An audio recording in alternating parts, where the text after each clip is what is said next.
This episode of Android Weekly is brought to you by Domain.com. So we found a couple clues of what we can expect for Android M.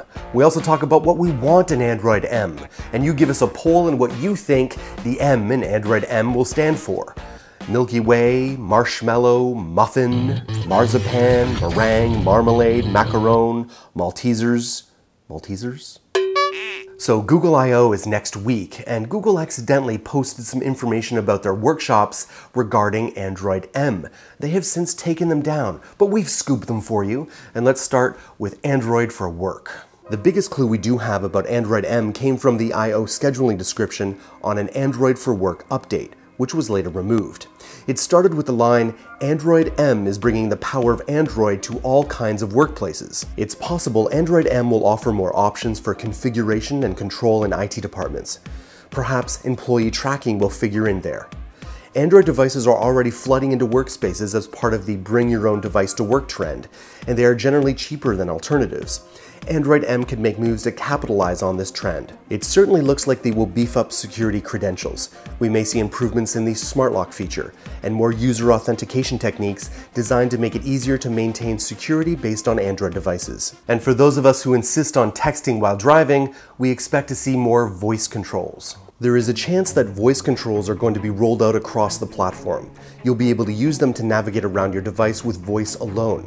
The speculation about this was based on another session that also seems to have been removed from the schedule.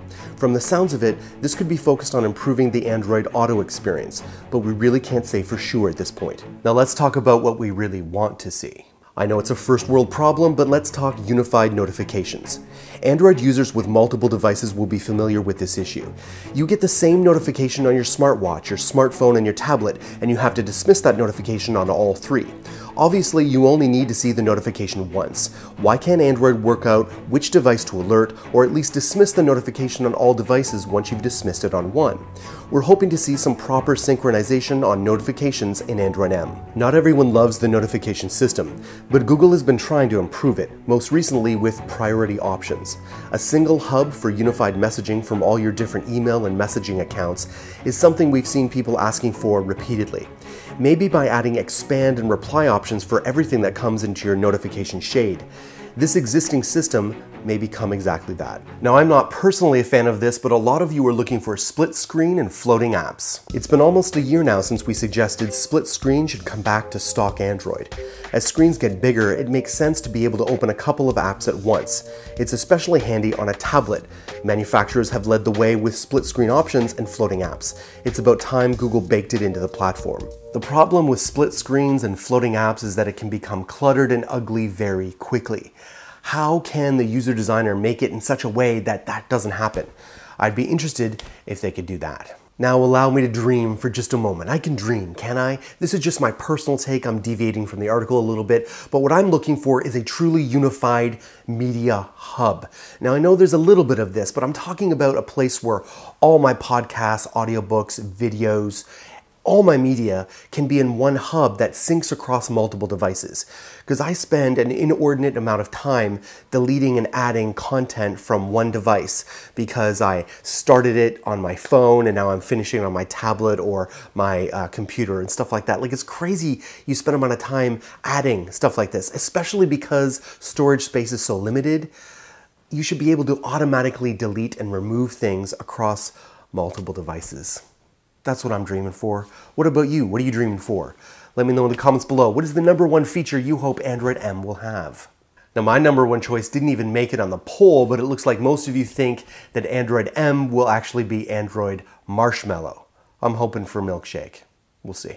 You know what? I want to hear about your websites. If you have a domain name for your business or your blog or just for your own personal fun, I'd like to hear about it. Please link it up in the comments below, but better yet, tell me about the story of that name, how you got the domain name, was it hard to get, all that kind of stuff. And for the people with the best story, I will feature it here in this segment and give you a little plug. But tell me how you chose that name. Was it hard to get the .com? I'd love to hear about it.